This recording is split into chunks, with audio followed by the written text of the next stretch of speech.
the girl who learned to stay. Everyone in Leora village knew Mira as the quiet one. She walked with her eyes lowered, as if the ground itself held answers. She was afraid to ask out loud. At 14, she carried a secret weight.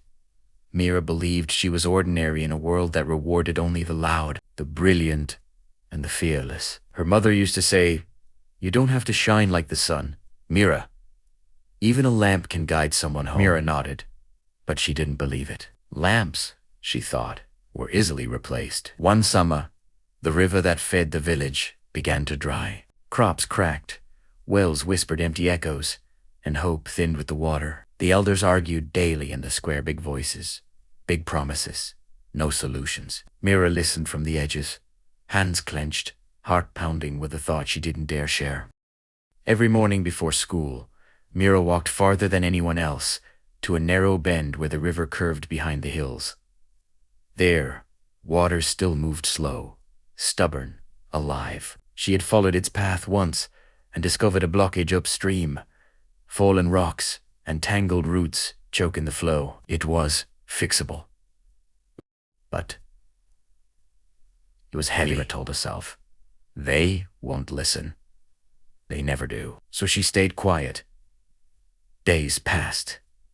Fields browned. Children cried from thirst. One evening, Mira saw her little brother trying to drink from a nearly empty pot, pretending it was enough. Something inside her cracked. That night, at dawn, she didn't sleep. Mira went to the square. Her voice shook, but she spoke anyway. She told them about the bend in the river, the blockage, the chance. Laughter rippled through the crowd, not cruel, just dismissive. A child's imagination, someone said. Leave this to the adults, said another. Mira's cheeks burned.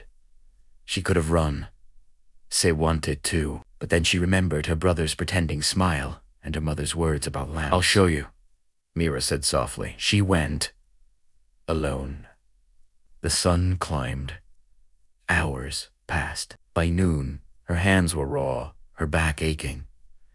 The rocks were heavier than she'd imagined. Roots clawed at her arms. She cried not because it hurt, but because she felt small and foolish and very, very alone. Still, she stayed. A farmer passing by stopped. Then another. They didn't apologize. They didn't praise.